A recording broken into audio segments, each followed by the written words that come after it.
चलिए आज इसी पर चर्चा करते हैं और चर्चा के लिए हमारे साथ तमाम गेस्ट जुड़ रहे हैं। सबसे पहले हमारे साथ जुड़ रहे हैं हमारे वरिष्ठ संवाददाता सौरभ कुमार जी, बीजेपी प्रवक्ता प्रीति शेखर जी, आरजेडी प्रवक्ता अरुण कुमार जी, जेडीयू प्रवक्ता अभिषेक गजेंद्र मुंडा जी, हम प्रवक्ता सरोज सिंह जी, राजनीतिक विश्लेषक अजीत नाहर जी। आप सभी का बहुत-बहुत स्वागत है। सबसे पहले मैं सौरभ जी का रुख करना चाहूंगी। गरीबों के लिए सीएम नीतीश कुमार ने सरकारी खजाना खोला है। किसको किसको फायदा मिलेगा इससे? जी बिल्कुल सभा, इसमें हर वर्ग के जो लोग हैं, जो गरीब हैं, जी बिल्कुल सभा, वही मैं कह, थोड़ी आवाज में, जी बिल्कुल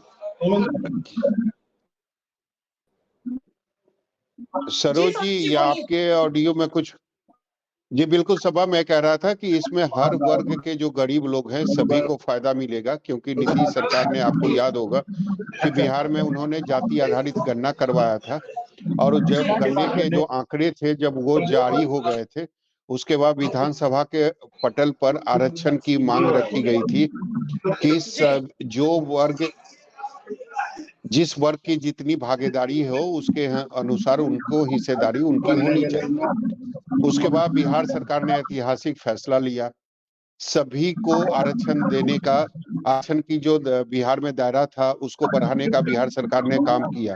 निश्चित रूप से यह नीतीश सरकार का, महागठबंधन सरकार का एक मास्टर स्ट्रोक था, और आज फिर से एक बार फिर से नीतीश सरकार या महागठबंधन की जो सरकार है उसने दूसरा मास्टर स्ट्रोक खेला है।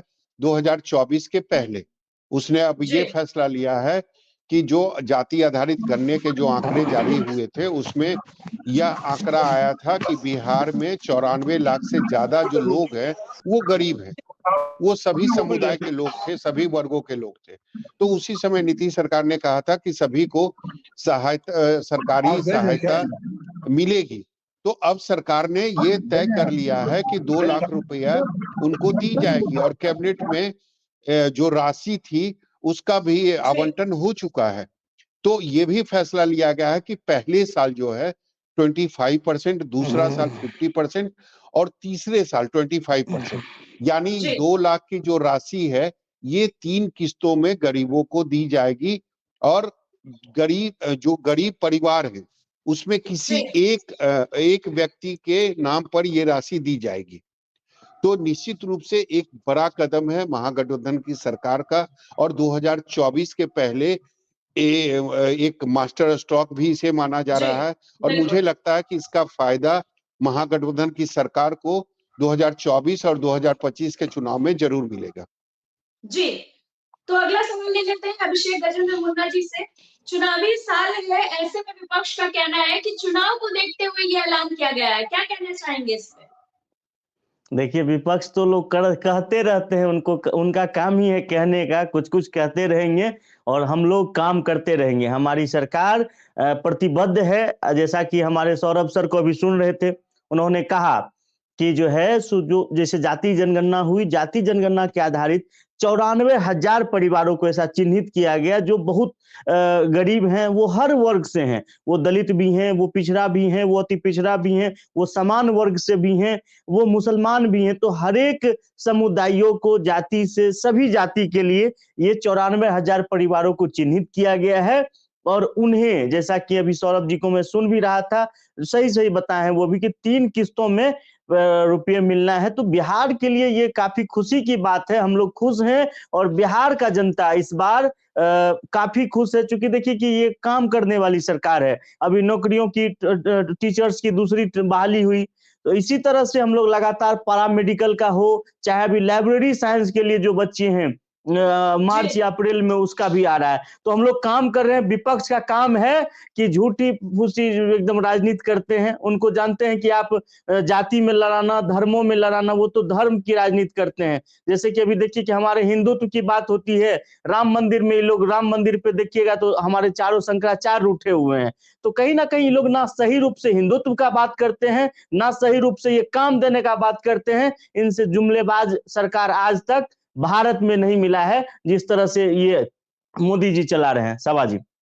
तो चलिए प्रीति शेखर जी से एक सवाल ले लेते हैं। प्रीति जी, आखिर बिहार में काम तो हो रहा है ना, तो इसे राजनीतिक चश्मे से देखना कितना सही है?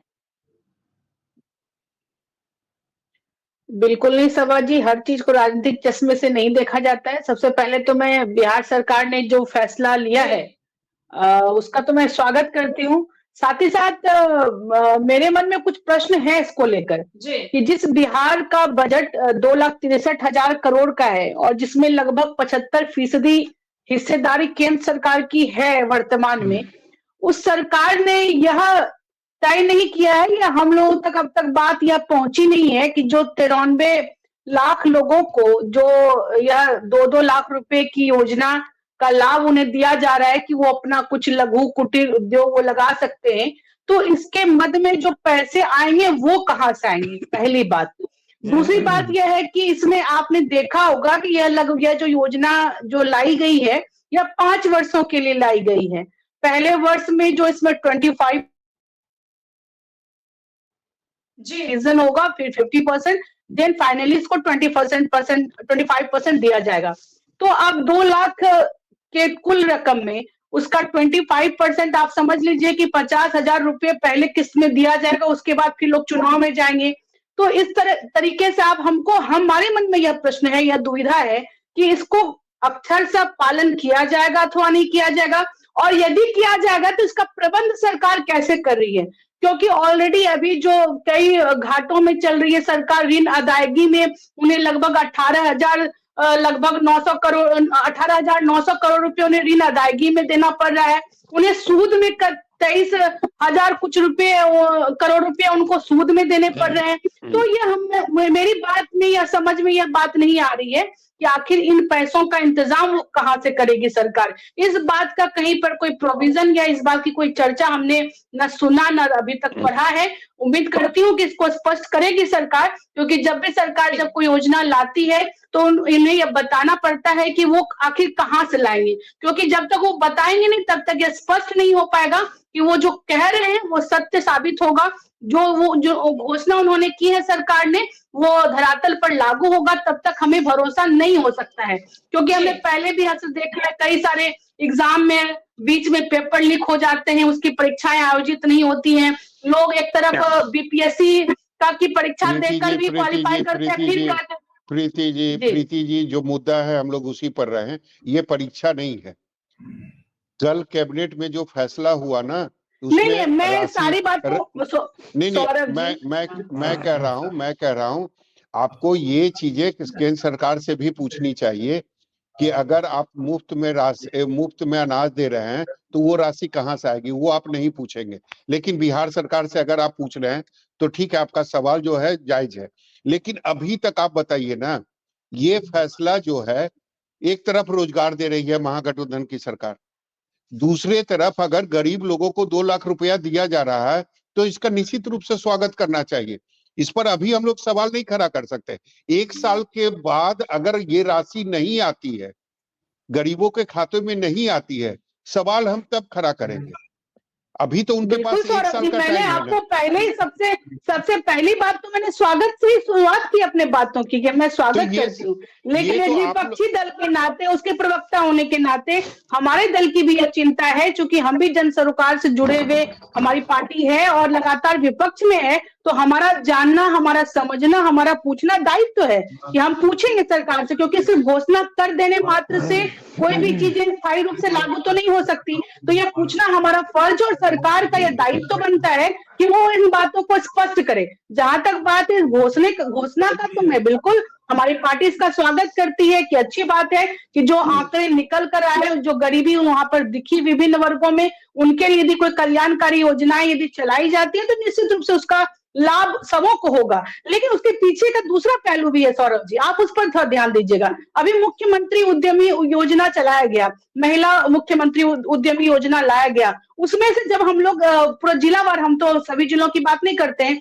हम जिस जिला में रहते हैं हम देखते हैं कि कई लोग उसका जो लाभ, जो पैसे ले लिए, लेकिन आज तक इंडस्ट्री की कोई उन्होंने रूपरेखा तय नहीं की, सिर्फ वो किस्त जमा करें, लेकिन वास्तविक रूप से उसका वो यूटिलाइज नहीं कर रहे। अधूरा सरकार जानकारी का है उसका प्रीति कोऑर्डिनेशन जी, नहीं। हम रोकेंगे थोड़ा सा। सर हम भी अच्छा, हम भी जनता के बीच में ही रहते हैं और लोग रोज रूबरू होते हैं, इसलिए अधूरी जानकारी शायद आपकी हो सकती है। हम किसी उस तथ्य के लिस्ट में आधार पर ही अगर कर रहे हैं, नहीं क्योंकि नहीं नहीं 10 लाख जिस श्रीमान योजना मेरी के बात बारे सुन में लिया आप बता जाए। रहे हैं, अभिषेक नहीं नहीं जिस योजना अभिषेक पर जी, टोकेंगे सुन आप लीजिए। गलत जा रहे हैं, इसीलिए टोक रहे हैं अभिषेक जी, आपको जी। अभिषेक जी, वो आप अपनी बारी में टोकिएगा, आप अपने अभिषेक बारी जी, में आप अपनी बातों को उनको रखिएगा। नहीं नहीं तो गलत नहीं क्यों ना मेरी पूरी बोलिएगा, बातों गलत को रखने बोलिएगा तो दीजिए। प्रीति जी, तो हाँ आपका समय आएगा तो आप जवाब दीजिएगा अभिषेक जी। तो यहाँ अभिषेक पर जी, कई लोगों को हमने ठीक है, देखा बोलिए, है कि जिसके लिए योजनाएं लाई गई यथार्थ रूप में वो उसका उस ढंग से यूटिलाइज नहीं कर पा रहे।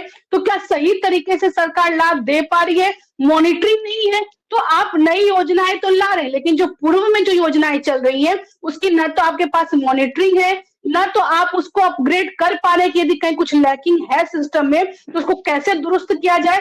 क्या सरकार पैसे दे रही है तो उस पर लोगों को आत्मनिर्भर बनने की ओर भी कदम बढ़नी चाहिए, और उसकी कोई मॉनिटरिंग कई जगह मैं ये नहीं करती कि 100% मॉनिटरिंग नहीं है। कुछ लोग बहुत अच्छा कर रहे हैं, वो भी मैं देख रही हूँ, लेकिन बहुत उसमें लैकिंग है, होल है, जिसमें कि सरकार को सोचने की आवश्यकता है। और हमारा ठीक है विपक्ष प्रीति के जी, नाते समझ गए, हमारा भी कहना है। मैं समझ गया, ठीक है। आपकी चिंता स्वाभाविक है। अरुण जी आपके पास आते हैं। हेलो अरुण जी, आप तक आवाज आ रही है जी? जब हर को मिल गया है तो उसको भी अरुण जी, जी आवाज जा रही है? जी बिल्कुल। आपने सुना होगा प्रीति जी को, प्रीति जी अब सीधे सवाल खड़ा कर रही है कि जब आपका स्टेट जो है वो घाटे में चल रहा है, फिर इतना सारा पैसा लाएंगे कहाँ से? कहीं झूठा वादा तो नहीं कर रहे हैं आप बिहार की जनता से या बिहार के गरीब जो लोग हैं उनसे? देखिए सौरभ जी, जब से जाति आधारित गणना हुई है और प्रकाशन के बाद आरक्षण का दायरा बढ़ाया गया है, उसके बाद आपने देखा जन कल्याणकारी योजनाओं का जो रूपरेखा तैयार किया गया, उसमें से एक योजना यह भी था कि 74 लाख गरीब परिवारों को 2-2 लाख रुपया अनुदान देने का। आपने देखा कैबिनेट में कल पास हो गया, और हम बेहतर काम गरीबों के हित में करने जा रहे हैं। और नौजवानों को, गरीब परिवार जो हैं उनको 2-2 लाख रुपया 3 किस्तों में सरकार देने जा रही है, और हर पूरे प्रदेश में खुशी का लहर है। तो इन लोगों को तो करना कुछ नहीं है। इनकी सरकार केंद्र में है 10 साल से, लगातार जितने भी वादे किए सब के सब फ्लॉप साबित हुए, जुमला साबित हुए। तो बिहार में देख रहे हैं लगातार हमारी महागठबंधन की सरकार नीतीश कुमार जी के नेतृत्व में, तेजस्वी यादव जी का जो प्रण था, संकल्प था, लगातार पूरा हो रहा है। तो बेचैनी स्वाभाविक है।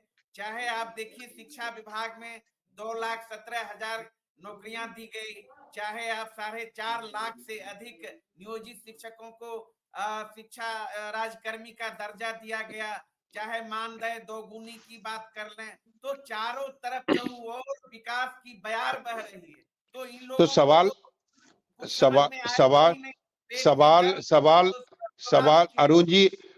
अरुण जी सवाल यहीं से तो खड़ा हो रहा है। एक तरफ बिहार सरकार जो आपके स्टाफ हैं उनको आप सैलरी नहीं दे पा रहे हैं, दूसरी तरफ सरकार घाटे में कह रही है कि हम घाटे में चल रहे हैं, हमको केंद्र से सहायता नहीं मिल रही है, और तीसरी तरफ आपने पूरा सरकारी खजाना खोल दिया है। तो कहीं आप चुनावी फायदा लेने के लिए तो ऐसा नहीं कर रहे हैं? जी सौरभ जी, सौरभ जी, अरुण जी सवाल मैं ये कह रहा हूं, एक तरफ आप कह रहे हैं कि मुझे केंद्र सरकार के तरफ से सहायता नहीं मिल रही है, सरकार घाटे में जा रही है, और एक तरफ आपने सरकारी खजाना पूरा खोल दिया है। तो कहीं ये चुनावी फायदा लेने की कोशिश तो नहीं है? देखिए सौरभ जी, ऐसी बात नहीं है। आपको पता होगा हमारे माननीय मुख्यमंत्री और उप मुख्यमंत्री जी ने पहले ही कहा है, अगर बिहार को विशेष राज्य का दर्जा मिल जाए तो यथाशीघ्र जो भी जन कल्याणकारी योजना बनाई है बिहार सरकार ने पूर्ण हो जाए। ऐसे बिहार सरकार जो है कि 5 साल के अंदर जो भी रणनीति तैयार की गई है और जो भी योजना बनाई है पूरा तो होना ही है। और अगर बिहार की जनता से थोड़ा सा भी प्यार है केंद्र सरकार को तो अविलंब बिहार को विशेष राज्य का दर्जा दे। आपको पता होगा कि 250 लाख हजार करोड़ की जो है कि बजट इसमें लगना है। विभिन्न योजनाएं हैं, कई जो निर्धन परिवार हैं जिनको रहने का घर नहीं है, जमीन मुहैया कराना है, उनके लिए घर मुहैया कराना है। जो बेरोजगार गरीब परिवार है उनको सहायता राशि मदद करना है।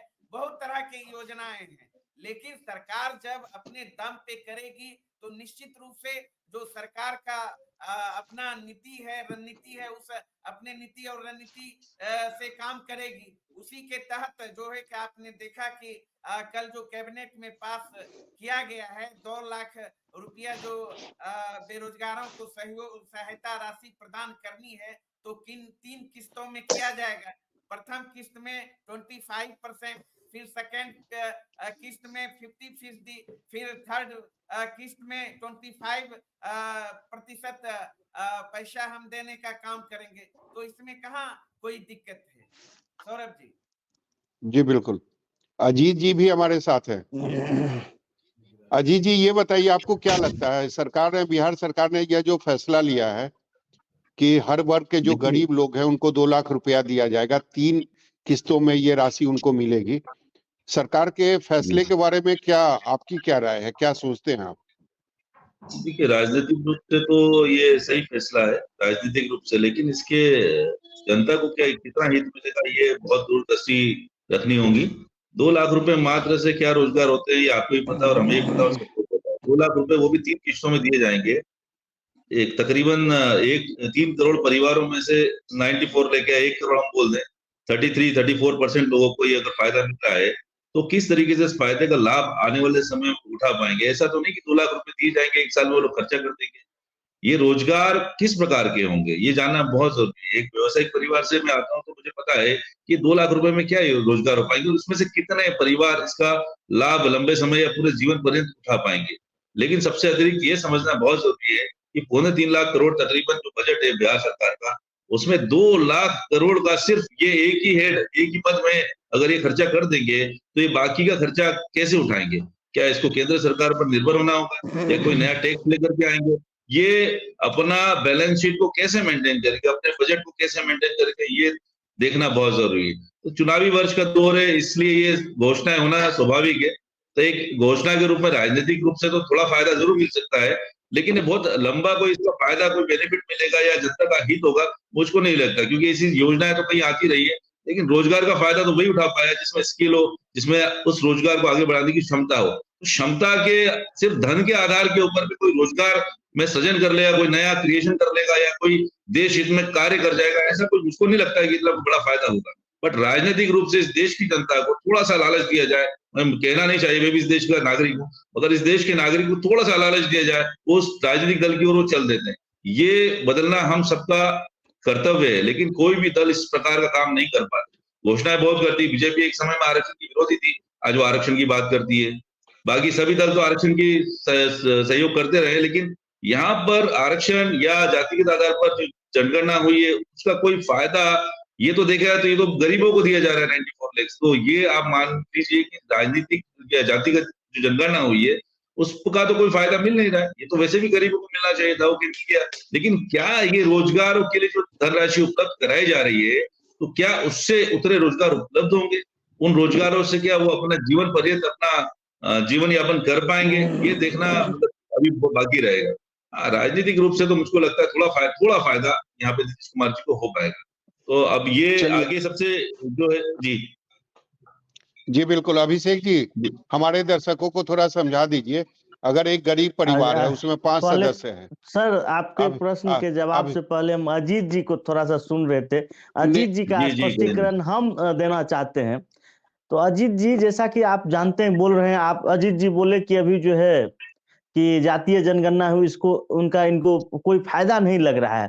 तो ये फायदा ही है। 70% आरक्षण जो दिया गया वो जातीय जनगणना का ही फायदा है। उसके बाद राजनीतिक रूप से तो फायदा है देश का, मुझको नहीं लगता देश का बहुत राजनीतिक बड़ा रूप से फायदा है। निचले लोग को भी आज सरकारी नौकरी में कहीं पे भी ये जो आरक्षण 70% दिया गया है, वो वही डेटा है, वही आंकड़ा है, वही आंकड़ों को देख करके दिया गया है कि कहीं ना कहीं समावेशी विकास की तो जब बात करते अभिषेक जी, हैं आपको ऐसा तो नहीं लगता नहीं जातिगत आधार पर, समावेशी सर अगर एक जातिगत करके आधार वन टू पर वन नहीं तो आवाज आपको समझ लगता में ही नहीं नहीं आएगा। जातिगत आधार पर आरक्षण दिया जाए तो देश के उतने टुकड़े टुकड़े हो जाएंगे, एक-एक नहीं अपने नहीं एक-एक जाति हम लोग आधारित अपने अपनी जाति इसलिए को फायदा जाति उठा आधारित सर एक-एक सुन लिया करके जाए सर, एक-एक ऐसे करके आप बोले, सुन रहे थे सर। एक-एक करके बोले तो बात समझ में आएगी सबको। अभिषेक जी, जी अभिषेक जी, मेरा अभिषेक प्रश्न जी, है कि जातिगत आधार जी पर, जी जातिगत आधार पर का अगर ही सब लोग फायदा का हुआ कि डिवाइडेशन अभी कर जो दें, ये योजना सर एक मिनट अजीत सर, अभी जो ये योजना आप देख रहे हैं जो जिसमें गरीब परिवारों को 2-2 लाख रुपया जो दिया जाना है, वो जाति आधारित जनगणना का ही फायदा है। उसके बाद मैं समझ फायदा अभी गया। जो 70% आरक्षण का भी अभिषेक जी, देखिए कि अभिषेक जी, जाति जी कहाँ आ गई? आप तो 94 अभिषेक लाख जी, परिवारों को जो दे रहे हैं वो तो गरीब अभी गरीबी के नीचे, वो सभी अभिषेक जाति के जी, लोग हैं इसमें। जातिगत आधार अभिषेक पर कहाँ जी, इसमें बात हुई? अभिषेक जी, मैं समझ गया, जाति आधारित गणना हुई, उसके आंकड़े जारी हुए और उसके बाद आप लोगों ने बिल्कुल आरक्षण दिया, ये बात बिल्कुल बिल्कुल समझ आ जाएगी। उसके बाद आप बिल्कुल लोगों ने ये डिसाइड किया कि 94 लाख जो गरीब लोग हैं उनको 2-2 लाख जी रुपया मिलेगा। अब आप मुझे ये समझा दीजिए, एक जी परिवार में अगर 5 सदस्य हैं, वो जी गरीब है, पहली जी किस्त आप 50,000 रुपया उनको दे रहे हैं, दे रहे हैं कौन सा जी लघु उद्योग वो शुरू करेंगे, क्या काम शुरू बहुत करेंगे, सर कैसे उनका 50,000 परिवार का भलन पोषण जो होगा? सर ये ऐसे परिवार हैं जो अत्यंत गरीब हैं जिनके पास कुछ नहीं है, वो 50,000 रुपया के कोई छोटा सा एक रोजगार तो स्टार्ट कर ही सकता है, चाहे छोटा किराना दुकान हो, मोमबत्ती का उद्योग हो, छोटा सा तो स्टार्ट करते करते सर हम लोग तो बचपन से पढ़ते आए हैं विद्यासागर जी को, ईश्वर चंद विद्यासागर जी बोलते थे कि 2 गो बैलून लेकर के भीख मांग रहा था तो उनको दी। यहाँ तो 50,000 बड़ा बहुत बड़ी अमाउंट है सर, और उसको इस तरह से यूटिलाइज करेंगे। अभी अभी प्रीति शेखर जी भी बोल रही थी कि उद्यमी योजना, महिला उद्यमी योजना, तो महिला उद्यमी योजना में क्या है ना मैम कि जब तक काम नहीं होगा तब तक प्रोसेस आगे का पैसा नहीं होगा, आपको नहीं पता होगा, ये चीज जानिए। प्रोसेसिंग तब तक जब तक आपका यूनिट नहीं बैठता है, ऐसे किस्तों में पैसा मिलता है, 1 लाख 10 लाख नहीं मिल जाता है, और किस्तों में का क्या है गारंटी कि अगर आपका काम हुआ वही तो नहीं वही बता रहे हैं ना कि जब प्रश्न था अभिषेक जी क्या प्रश्न था आपका, तो वही हम बोल रहे थे कि आप कुछ हुआ ही नहीं, कैसे नहीं हुआ। अभी जाकर के कोई भी जिला जाकर के देखिए, हमारे जिला तो हम बोलेंगे कि आप सहरसा जाइए, कई बेसन के उद्योग लगाए गए हैं, कई जो है आटा का चक्की बैठाया गया है, कई किराना दुकान खोला गया है, कई रेडीमेड के शॉप खुले हैं, तो जो सेक्टर था उसमें काम हो रहा है, और इसमें बिहार का जनता काफी खुश है। और चूंकि 10-10 लाख 5 लाख रुपया सब्सिडी के तहत मिल जा रहा है, यानी कि माफी है 5 लाख रुपया, तो कहीं ना कहीं बिहार में काम हो रहा है। घबराहट भाजपा में है कि उसको तो कोई मुद्दा ही नहीं है, झूठ बोलना उसका आदत है। भाजपा अभी क्या आप लोग हिंदू करते हैं, हिंदू के साथ भी ठग देते हैं। सनातनी असली सनातनी होते तो शंकराचार्य आज रो रहे हैं जी सर, सौरभ सर शंकराचार्य जी लोग।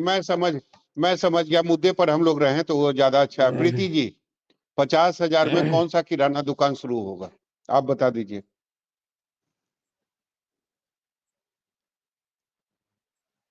प्रीति जी, आवाज मिल रही है आपको?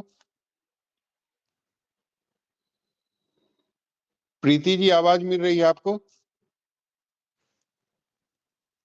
अरुण जी, आप तक मेरी आवाज आ रही है? जी अभी मिल रही है। हाँ प्रीति जी, आप मुझे ये बता दीजिए, आपको क्या लगता है 50,000 रुपये में मिल रही है। 50,000 रुपये में कितना बड़ा किराना हो जाता है? मैं ये पूछ रहा था। सौरभ जी आवाज आ रही है बीच में? हाँ सर जी मैं ये पूछ रहा था कि अगर एक परिवार में 5 सदस्य हैं, एक सदस्य को अगर 50,000 रुपया मिलेगा तो कौन सा उद्योग वो शुरू कर पाएंगे, कौन सा काम शुरू कर पाएंगे?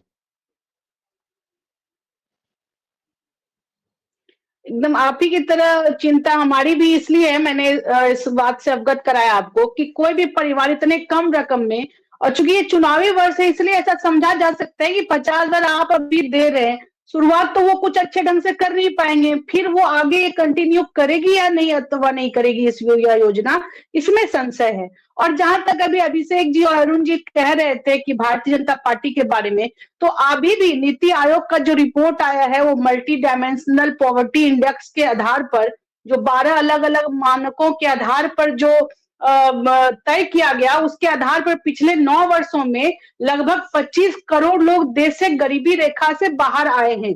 उसमें हमारे बिहार के भी लोग हैं। तो वो केंद्र सरकार की उपलब्धियों की वजह से है, क्योंकि जो मानक तय किए गए हैं, चाहे उनको गैस सिलेंडर की बात हो, चाहे उनको अनाज की बात हो, शौचालय की बात हो, आवास की बात हो, ये सारी योजनाओं का लाभ केंद्र सरकार के माध्यम से सभी वर्गों के लोगों को मिला, जिसके वजह से आज देश में 25 करोड़ लोग लगभग गरीबी रेखा से बाहर हो चुके हैं पिछले 9 वर्षों में। उसमें से बिहार को भी केंद्र सरकार का योगदान मिला, जो कि अभी स्थिति सुधरी है। लेकिन इतने पिछले वर्षों में तो अभी तक सरकार ने, जिसमें कि राष्ट्रीय जनता दल भी शामिल रही, कांग्रेस भी शामिल रही और अभी जदयू भी है, तो इन लोगों ने अभी तक तो कुछ नहीं सोचा। अब जब कर रहे हैं तो उसमें संशय है। वो इसलिए है क्योंकि आप प्रत्येक पारिवारिक आय जो है वो 6,000 रुपए का आप तय कर रहे हैं। कोई भी व्यक्ति की सामूहिक जब आप पारिवारिक आय की बात करेंगे तो मुझे लगता है जो अत्यंत गरीब परिवार होंगे वहां यह संभव हो सकता है। लेकिन मुझे लगता है कि इस लिहाज से जब एक क्राइटेरिया वो तय करते हैं कि हम इतने लोगों को रोजगार 2 लाख रुपए का लाभ देंगे, उनको योगदान अपना करें, वो इंडस्ट्री लगाएं, लेकिन दूसरे तरफ वो कह रहे हैं कि पारिवारिक मासिक आय 6,000 रुपए या उससे कम होनी चाहिए। तो ये भी बहुत सारी चीजों पर अभी मुझे लगता है कि गौर करना पड़ेगा हम लोगों को, उस पर चर्चाएं चलेंगी, तब जाकर बात आ पाएंगी कि सही मायने में सरकार जितना घोषणा कर रही है कितने लाख लोगों परिवारों को हम ये इस योजना का लाभ देने वाले हैं, तो वो सही मायने में दे पाएंगे अथवा नहीं, क्योंकि अब उसमें इनकम सर्टिफिकेट बनना है। अब आप देख लीजिए, अब कई बार ऐसा होता है किस ढंग से चक्कर आरटीपीएस काउंटर खुले उसके बावजूद भी लोगों को बिना नजराना दिए वहां से उनके सर्टिफिकेट उनको नहीं प्राप्त होते हैं। तो आप देखिए कि इस योजना का लाभ लोगों को मिल जाए, मेरी शुभकामना है, लेकिन यह मिल जाए सही से, इसके लिए सरकार को कमर कसनी चाहिए, उसके लिए व्यापक तैयारी करनी चाहिए। यह भी देखने की जरूरत है कि अंचल में उनके जो संबंधित डॉक्यूमेंट हैं उसके लिए कोई सिंगल विंडो सिस्टम लागू हो, या उनके जो संबंधित डॉक्यूमेंट जहां से प्राप्त होने हैं वहां पर सुविधाएं सरल। ये नहीं कि लोग, अब गरीब लोग हैं, अब रोज 50 रुपया खर्च करके वो अपना सर्टिफिकेट तो नहीं बना पाएंगे। तो ये सब व्यवहारिक कुछ बातें हैं टेक्निकल, जो कि अभी तक का अनुभव के आधार पर आपको बताया जा रहा है। इस पर भी सरकार को ध्यान देने की आवश्यकता है। और कुल मिला के भारतीय जनता पार्टी निश्चित तौर से यह चाहती है कि लोगों को लाभ मिले, और उसमें भारतीय जनता पार्टी का योगदान रहा है।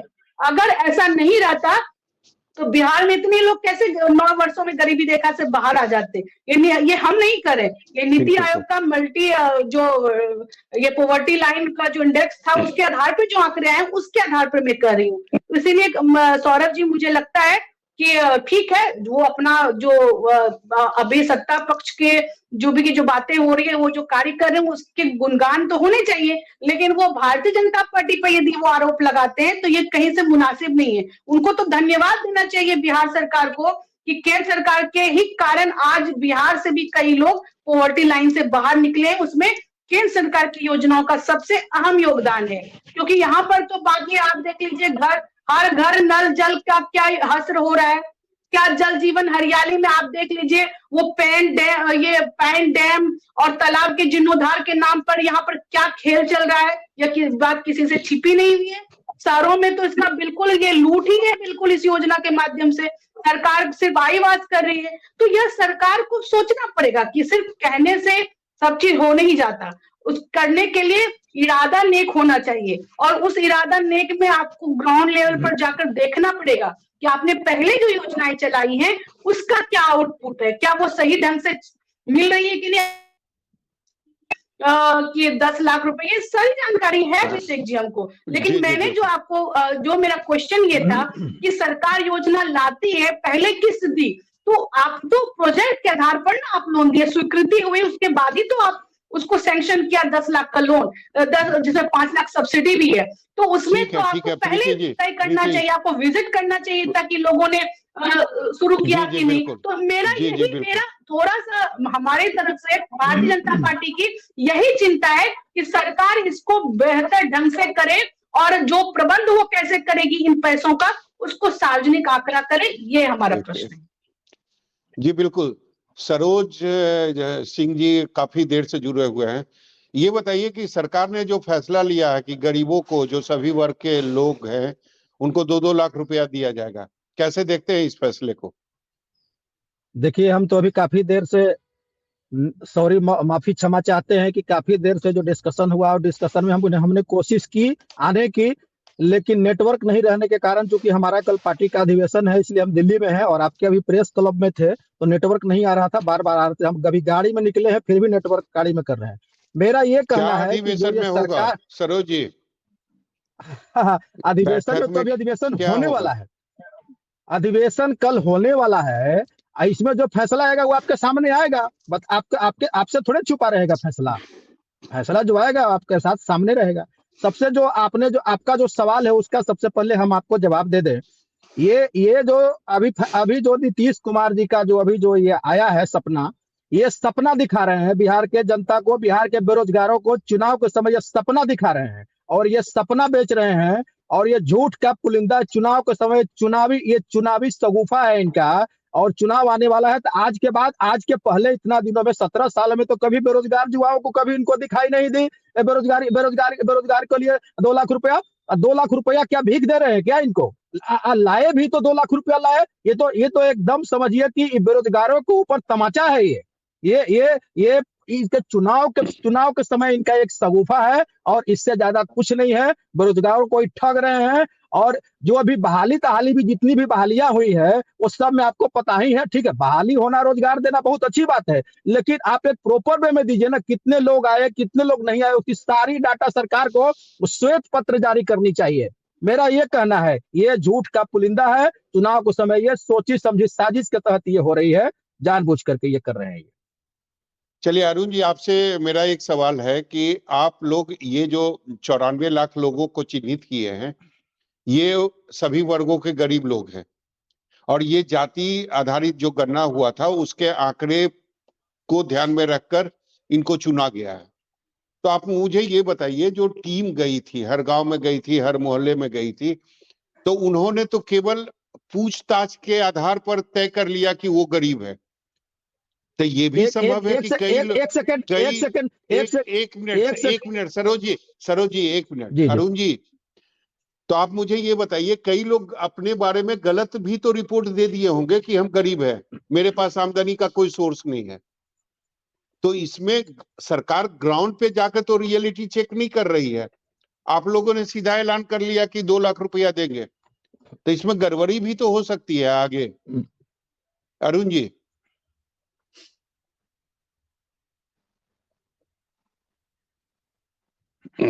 जी, सवाल सुना आपने? चलिए, सेम सवाल है अभिषेक जी, अगर आपने मेरे सवाल को सुना होगा तो सुन लिए।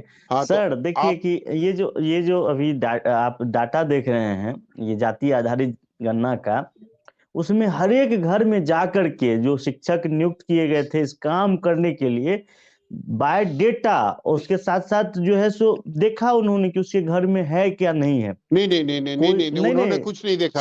अभिषेक जी, मैं बिहार में रहता हूँ, ये सर्वे के विषय में तो मत ही बोलिए कि कैसे हुआ है। प्रीति जी, आप चिंता नहीं कीजिए। जितना डाटा पूछा गया है, आप जो बोल रहे हैं 15 लाख रुपया का क्या हुआ, उससे भी कभी कभी सवाल कर लिया कीजिए। चिंता करती है तो चिंता करते तो आप सवाल खड़ा करते। आज बेरोजगारी देश में देखिए किस लेवल पे बेरोजगारी है। यहाँ पे नौकरी सब राज्य से आ रहा है, यहाँ पे नौकरी। असली देशभक्त कौन है, नकली देशभक्त कौन है, सबको पता है। राष्ट्रवाद की बात करते हैं आप, राष्ट्रवाद की बात करते हैं। सुनिए, पहले सुन लीजिए, उसके बाद आपका टर्म आएगा तो बोलिए। हल्ला करना यही तो काम रह गया है भाजपा प्रवक्ताओं का, कि हल्ला करना है। जवाब देने दीजिए, उनको जवाब देने। हर एक जगहों पे, हर एक मोहल्लों में जाकर के सर, जो डेटा था, हमारे भी पिताजी शिक्षक रहे हैं, हमारे भाई अभी शिक्षक हैं, उन लोगों ने देखा कितना सारा कॉलम था, सभी घरों में जाकर के प्रॉपर्ली भरा गया है और उस आधार पे चिन्हित हुआ है कि गरीब है, अगर है तो इनको जो है सो दिया जाए। अभिषेक जी, 17 सवाल से थे, 17 कॉलम थे, सभी को केवल पेन और पेपर पे भरना था। नहीं नहीं सर, मुझे भी जा पता, करके मुझे रिपोर्ट भी पता। मोबाइल में नहीं, सर, डेटा नहीं, को फिर नहीं, मोबाइल नहीं, में भी अपलोड करना था हमारे नहीं, घर वो में तो सर। हम तो खुद जा करके देखे हैं सर, ऐसा कहीं नहीं, घर घर गया है। यहाँ तक कि हम लोग पटना में हैं और घर से फोन आया कि आपके सौरभ भाई पास मेरा ले लैपटॉप है, लीजिएगा, चूंकि आपके नेटवर्क का पास मेरा बड़ा बाइक है। गड़बड़ स्थिति है। सुनिए ना सर, आपको काहे बोल रहे हैं बीच में महाराज? आपसे सब पूछा जाएगा, हल्ला कर रहे हैं, गला फाड़ने से कुछ मिलेगा? जानिए ना कि यहाँ काम हो रहा है, जहाँ हल्ला करना है वहां करिए हल्ला। चाहे कि केंद्र सरकार अभी देख अरे रहे हैं कौन कि बोल रहा है बेरोजगारी जी? का चरम अरे आलम है, कौन बोल रहा है? बेरोजगारी का जदयू वाला वही सेक्सोलॉजी के प्रोफेसर वाला बोल रहा बेरोजगारी है का क्या? या चरम आदमी आलम है, प्रवक्ता बोल उस रहा पे है? जाकर के कभी आपको सवाल कीजिए हाँ? सरोज जी, तब समझेंगे। ये मांझी जी सेक्सोलॉजी के एगो प्रोफेसर सीख जिसके एगो सीख लेकर मुख्यमंत्री के है चुप हो बिहार के, जाएंगे। उसी के बाद मांझी उसी जी के को हैं। मुख्यमंत्री ये बनाने वाले कौन सेक्सोलॉजी है? के प्रोफेसर वाले बोल मांझी रहे जी हैं को क्या? ये मुख्यमंत्री बनाने वाले सेक्सोलॉजी के कौन है? सरोज प्रोफेसर जी जो जवाब बिहार के दीजिए ना। मुख्यमंत्री हैं, हमारे नेता है, उसी पार्टी के हमारे प्रवक्ता नेता बोल रहे है, हैं क्या? हमारे बोलने का नेता तमीज नहीं है। है। आज जो हैं? आपके नेता अरे बने हुए सेक्सोलॉजी के हैं, प्रोफेसर उसको साहब वाले मुख्यमंत्री पार्टी से आप आए बनाने वाले हैं। हमारे नेता है। अरे चूंकि आप क्या सेक्सोलॉजी के बोलिएगा, आपका प्रोफेसर साहब टर्म के आएगा पार्टी तब वाले से आप बोलिएगा। आए हैं। हल्ला नहीं सीखिए, भाजपा के साथ साथ रहते नहीं हुए नहीं नहीं, आप भी अरे हल्ला करने बच्चा के की लिए तरह सीख मत गए। बात करिए ना। अरे नहीं नहीं, बच्चा की बच्चा तरह की मत तरह बात हम करिए कर ना। रहे हैं मैं बात, आपसे बच्चा की मैं तरह हम आपकी बात कर रहे मैं हैं कि आपसे बीच में डिस्कस आपका नहीं भी कर रहा टर्म ही हूँ। नहीं है, बीच में बोल रहे हैं। मैं अभी आपको सौरभ जी हमसे मैं बीच में सवाल नहीं किए, बोलता हूँ। आपका जब मैं टर्म आएगा बीच तब में नहीं बोलिएगा। आप बोलता हूँ। चुपिए, अभी चुपिए, अरे मोबाइल बाबा दीजिए आप। जी, मैं हो गया, बीच में समझ नहीं गए, बोलता हूँ, समझ समझिए गए, ना। चुप कराइए। मैं ऐसे बीच में नहीं नहीं देखिए, मैं बोलता ऐसे हूँ। मैं इलिटरेसी बीच में नहीं दिखाते हैं, आता हूँ। समझ मैं नहीं बीच में नहीं आता है। बोलता हूँ। सरोज जी आपको समय आता की नहीं है, बोल रहे हैं बचवा हल्ला बीच में। कर रहे हैं। मैं सरोज जी, आपका बीच में टर्म नहीं आएगा, बोल रहा हल्ला हूँ। कीजिएगा भाई, आपको भी सरोज मैं जी मौका हम बीच में मिलेगा। सबके मेरा पास टर्म ही आएंगे। नहीं आया है, मैं बोल नहीं रहा सरोज हूँ जी, बीच में, समझ गए अरे ना? बोलिए ना, मैं जानिए, सरोज मैं जी, सौरभ भाई से सौरभ जी सुन मैं रहे हैं, सौरभ सौरभ भाई जी से इन्हीं बोल से रहा था कि बोलवाइए। मेरा ये हल्ला अरे करना प्रवक्ता सरोज नहीं जी, बोलिए, आप डिबेट को प्रवक्ता खराब करना सरोज पार्टी जी, के प्रवक्ता तो आप है सरोज नहीं। जी, पार्टी के सरोज जी, प्रवक्ता तो सरोज आप है जी, नहीं। आप आते सरोज हैं जी, प्रवक्ता के नाम पर, फिर भी सरोज तकलीफ जी, लगेगा आपको। प्रवक्ता है आप पार्टी सरोज के? जी, पार्टी का पूरे सरोज प्रवक्ता जी, का लिस्ट है मेरे पास। आप प्रवक्ता तो है नहीं सरोज पार्टी जी, के, बोलने लगे सरोज आप। जी, मैं सरोज जी, सौरभ भाई को बोल सरोज रहा जी, था। Sorry sir, Saroj ji, sorry sir, Saroj ji, मैंने जी जी सरोज जी 2 मिनट शांत हो जाइए। समय की कमी है, सबको अपनी अपनी बात रखने दीजिए। अभिषेक जी सर, अपनी हम बात पूरा आपसे कीजिए। यही जी रिक्वेस्ट जी। हम बस आपसे बस यही बस रिक्वेस्ट कर रहे सरोज जी, थे बस कि ये बस हल्ला हमारा बस करेंगे, नेटवर्क चल इनका जा यही रहा काम। है, इसलिए बस हमारा सरोज जी, अब नेटवर्क चला बोलिए, जा आप रहा है, इन्हीं को इसलिए मेरा आप ले बुलवा लीजिए, लीजिएगा। इनसे बुलवा लीजिए, सरोज नहीं जी नहीं नहीं, 2 अरे आप मिनट बोलिए शांत ना, हो तो इन्हीं से प्रवक्ता सवाल है नहीं, पूछिए, सरोज जी प्रवक्ता 2 के नाम मिनट इन्हीं पर आ से शांत हो जाते पूछिए, हैं जाइए। इन्हीं से और पूछिए सरोज जी 2 बोलने में मिनट, जो है हलूल जलूल सरोज बोल जी रहे हैं 2 आप। मिनट, 2 मिनट शांत हाँ, हो जाइए। अभिषेक जी अपनी बात पूरी कीजिए। तो वही बता रहे थे मेरा सर कि नेटवर्क का प्रॉब्लम है सर, कब चला जाएगा कोई ठिकाना। बस 2 मिनट उन्हीं से सरोज जी। नहीं नहीं नहीं, नहीं वही नहीं, बोलिए उन्हीं से बोलिए, आप पूछिए। नहीं अपनी नहीं बात, नहीं, बहुत, नहीं नहीं, अरे आप वो अपनी, कट जाएगा। समय की कमी है। अभिषेक जी नहीं नहीं पूरी बात कीजिए, बिल्कुल, देखिए, अपनी जहां अपनी बात तक पूरी जाति कीजिए। आधारित जनगणना का फायदा अभी 70% आरक्षण के रूप में दिया गया। अभी कभी कभी सवाल केंद्र सरकार से भी पूछा जाना चाहिए, क्या बेरोजगारी पे उनका क्या कहना है। हम तो प्रीति शेखर जी से, आप भाजपा के प्रवक्ता हैं, आपसे हम पूछते हैं कि कभी केंद्र सरकार से पूछिए कि चलिए रोजगार ठीक का है, क्या हुआ। 2 ठीक है, मैं करोड़ समझ गया, जो नौकरियों का वादा किया था, मैं 15 समझ लाख गया, मैं लोगों को क्या बोले थे, 15 लाख समझ खाता गया। में आएगा। यहाँ तो 2 लाख अभिषेक दे जी रही है समझ, सरकार, आप तो कह ठीक है के ठग अभिषेक लिए। जी, अभिषेक जी समय की कमी है, समय की कमी। अरुण जी, आप तक मेरी आवाज आ रही है? जी आ रही है आवाज। अरुण जी ये बता दीजिए मुझे, सिंपल तरीके से हमारे दर्शकों को ये समझा दीजिए, आप लोगों ने जो डिसीजन लिया है कि 94 लाख जो बिहार में लोग हैं, जो गरीब हैं, जो हर वर्ग से आते हैं, ये जाति आधारित गन्ने के जो आंकड़े जारी हुए थे, उसके आधार पर आप लोगों ने ये डिसीजन लिया। तो मुझे लगता है कि ये जो जाति आधारित गन्ने की जो टीम गई थी हर गांव में, हर मोहल्ले में, तो उन्होंने केवल पूछताछ के आधार पर उन्होंने तय कर लिया था। तो इसमें तो भ्रष्टाचार भी हो सकता है, इसमें तो गड़बड़ी भी हो सकता है। कई लोगों ने लिखवा दिया कि मेरा इनकम नहीं है, हम गरीब हैं, आप लोगों ने लिख लिया, उस आधार पर आप लोग 2 लाख रुपया दे रहे हैं। अभी ग्राउंड जी आपको पता होगा, जाति आधारित गन्ना के लिए जो टीम गई थी और 17 कॉलम थे और हूबहू और जमीनी स्तर पर सही रूप से गन्ना किया गया है। यह तो एक लेकिन मोदी जी का ग्राउंड और रियलिटी भारतीय तो जनता अभी तक पार्टी सरकार ने चेक नहीं एजेंडा किया है। है ना। जी ग्राउंड रियलिटी तो आपने चेक किया नहीं है। नहीं, बिल्कुल बिल्कुल किया है, तभी तो हम लोग ग्राउंड की बात करते हैं।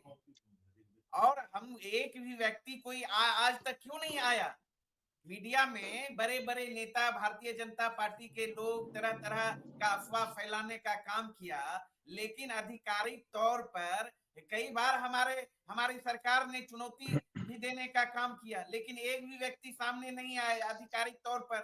लेकिन ये कहने चलिए के अरुण जी, बाद समय की कमी है, अरुण जी और समय की कमी है, मैं हमारी समझ गया आपकी हमारी सरकार जनता की सरकार है, गरीबों की सरकार है, और हमारी सरकार जो कहती है वो करती है। हमारी पार्टी ने चलिए तो कहा अपने पिछले दिनों में कहा, हमारे मुख्य मैं प्रवक्ता शक्ति यादव जी ने चुनौती दी। चलिए ठीक है अरुण जी, समझ गए, समय की कमी है, अरुण जी 10 समझने की साल कोशिश से कीजिए। सरकार। ठीक है अगर अरुण जी, माफी चाहूंगा, के नेताओं में तो आके जवाब दे ना। तो चलिए अरुण जी माफी चाहूंगा, समय की कमी है, अरुण जी माफी चाहूंगा, अरुण जी माफी चाहूंगा, अरुण जी मैं समझ गया, तरह की बात। ठीक है अरुण जी माफी चाहूंगा, समय की कमी है। सरोज सिंह जी। जी, मेरा ये कहना है कि आज जिस जातीय आंकड़ा की बात हो रही है वो पूरी तरीके से फर्जी जातीय आंकड़ा बिहार सरकार ने लाई है। इसमें 500 करोड़ रुपया का घोटाला हुआ है पूरे पटना में। पूरे एक डिस्ट्रिक्ट की मैं बात करता हूं, पटना जिला में हमारे जानकारी में, मैं बीच में नहीं बोल रहा हूं, आपकी बात मैं सुन अरुण लिया जी था। बोलने दीजिए आप केवल सुन लीजिए मेरी बात। मेरा यही कहना है, आप तो उस पार्टी से आते हैं ना जो किसी को बोलने नहीं देते हैं, तो प्लीज मेरा निवेदन है आप सुन लीजिए हमारी बात ना। पटना में इनका म्यूट कर दीजिए पहले ना, ये अभी बहुत भाषण दे रहे थे, शक्ति यादव का प्रचार कर रहे हैं। शक्ति यादव की बात को बोलने के लिए आए हैं क्या? मेरा ये कहना है कि पटना में 75 वार्ड है, बिहार सरकार जारी करे कि 75 वार्ड में 75 वार्डों का घर घर का कम से कम रिपोर्ट जारी करे। ये कुछ नहीं, ये जातीय आंकड़ा जो था ये फर्जी जातीय आंकड़ा था। कोई भी ऐसा कास्ट, कोई भी ऐसा समाज के लोग जो नहीं खुश है इस जातीय आंकड़ा के सर्वे से, ये टेबल पर बनाया गया है पूरा जातीय आंकड़ा, और ये झूठ का पुलिंदा है, थोपा गया है सरकार का जो जातीय आंकड़ा है पूरा बिहार के जनता के ऊपर ये थोपी हुई सोची समझी साजिश है।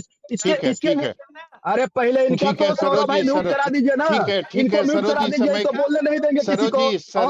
और ये जब जातीय आंकड़ा ही फर्जी है तो इसको सही जगह पर कैसे पहुंच पाएगा? ठीक है सरोज जी, अब इनको सुन लीजिए, अब इनको माफी चाहूंगा, समय की कमी है। अजीत जी आपके पास अंतिम कमेंट, आपने सुना। जी, मेरा तो एक क्या मेरा ना केवल नीतीश कुमार सरकार को बल्कि रोज अरुण जी बोलने दीजिए। एक्सपर्ट बोल रहे हैं, अब तो कम से कम साइलेंट हो जाइए। अरुण जी बोलने दीजिए। ये तो उसी पार्टी से आते हैं जो दूसरे को बोलने नहीं देते हैं ना सदन में ना सड़क पर, उसी पार्टी के हैं, नहीं है प्रवक्ता। अरुण जी 2 मिनट शांत हो जाए। अजीत जी अपनी बात पूरी कीजिए। सबसे महत्वपूर्ण है, 2 लाख करोड़ की जो रेवड़ियां बांटी गई, इसकी बजाय 2 लाख करोड़ रुपए का बड़े बड़े उद्योग लगाए जाते और ये पूरी देश की जनता को इसका फायदा मिल सकता था, जिसके लिए चूक गई नीतीश कुमार सरकार। 2 लाख करोड़ का बजट अगर एक साथ सैंक्शन कर रहे हैं सिर्फ और सिर्फ राजनीतिक रोटियां सेकने के लिए, तो ये ठीक नहीं है। 2 लाख करोड़ में आप सोचिए कि कितने रोजगार बिहार में पैदा हो सकते थे। आप मुझे प्लीज बोलने दीजिए अरुण कुमार जी में हो तो नहीं बोलने देंगे, उस दल से आते हैं, वो किसी को बोलने देंगे।